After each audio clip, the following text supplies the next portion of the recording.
नीतीश कुमार का राजनीतिक सफर दिलचस्प और संघर्षपूर्ण रहा। 1985 में नीतीश ने निर्दलीय उम्मीदवार के रूप में विधानसभा में कदम रखा। 1989 में पहली बार सांसद बनकर केंद्र में मंत्री बने। 1994 में जॉर्ज फर्नांडिस के साथ समता पार्टी बनाई और यही उनके राजनीतिक जीवन का अहम मोड़ साबित हुआ। 1996 में वाजपेयी सरकार में रेल मंत्री बने और कृषि मंत्री भी रहे। 2000 में केंद्र से बिहार लौटे और पहली बार सीएम बने, लेकिन 7 दिन की सरकार चली। 2005 में फिर सीएम बने और फिर 20 साल में 10 बार सीएम की कुर्सी पर बैठने का रिकॉर्ड बनाया। नीतीश कुमार के राज्यसभा में जाने के फैसले के बाद ये साफ हो गया है कि बिहार में पहली बार बीजेपी का सीएम बनेगा। हालांकि डिप्टी सीएम दो रहेंगे या नहीं, ये अभी तक साफ नहीं हुआ है। डिप्टी सीएम के लिए निशांत कुमार का नाम फाइनल माना जा रहा है, तो वहीं मुख्यमंत्री पद के लिए नित्यानंद राय का नाम सबसे आगे है। नित्यानंद राय उजियारपुर सीट से सांसद है और केंद्रीय गृह राज्य मंत्री हैं और पिछड़ी जाति के यादव से आते हैं। तो वहीं डिप्टी सीएम सम्राट चौधरी को भी सीएम पद के लिए प्रबल दावेदार माना जा रहा है। नीतीश कुमार के राज्यसभा जाने पर तेजस्वी यादव ने बीजेपी पर निशाना साधा है। तेजस्वी ने बीजेपी पर नीतीश को टॉर्चर करने का आरोप लगाया। तेजस्वी ने कहा कि बीजेपी ने नीतीश को हाईजैक कर लिया है, ये लोग उनकी पार्टी को खत्म कर देंगे।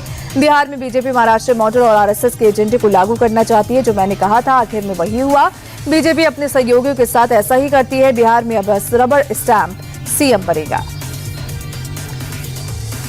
बीजेपी के राष्ट्रीय अध्यक्ष नितिन नवीन ने भी राज्यसभा के लिए नामांकन दाखिल किया। पर्चा भरने के दौरान गृह मंत्री अमित शाह समेत बीजेपी के कई बड़े नेता मौजूद रहे। इसी साल जनवरी में नितिन नवीन पार्टी के राष्ट्रीय अध्यक्ष बनाए गए थे। 2010 से वो लगातार बिहार की बांकीपुर सीट से विधायक चुने गए। नीतीश सरकार में कैबिनेट मंत्री के रूप में भी नितिन नवीन काम कर चुके हैं। नीतीश और नितिन नवीन के अलावा एनडीए से शिवेम राम, उपेंद्र कुशवाहा और रामनाथ ठाकुर ने नामांकन किया है।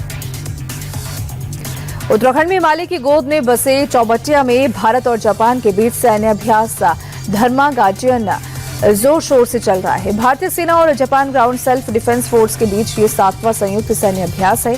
24 फरवरी से शुरू हुआ यह सैन्य अभ्यास 9 मार्च तक चलेगा। इस बार दोनों देशों की ओर से 120 सैनिकों का दल हिस्सा ले रहा है। ये संयुक्त अभ्यास बारी बारी से भारत और जापान में आयोजित किया जाता है।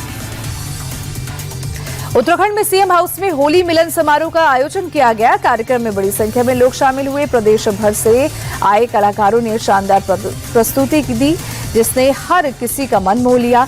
इस दौरान सीएम पुष्कर सिंह धामी ढोल मंजीरों के थाप पर थिरकते नजर आए। उन्होंने कलाकारों के साथ पारंपरिक वाद्य यंत्र बजाया और हाथ जोड़कर सबका अभिवादन किया। धामी का चंपावत दौरा काफी अहम रहा। कार्यकर्ताओं में उमड़ी भीड़ ने धामी सरकार के कार्यों पर जनता के विश्वास की मजबूत झलक पेश की है।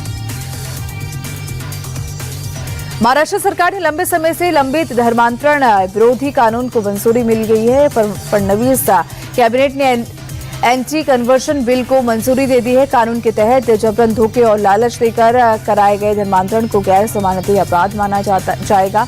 तो वही मंत्री नितेश राणे ने कहा कि महाराष्ट्र में लंबे समय से धर्मांतरण विरोधी कानून की मांग की जा रही थी। उन्हीं मांगों को ध्यान में रखते हुए सरकार ने महत्वपूर्ण कदम उठाया है।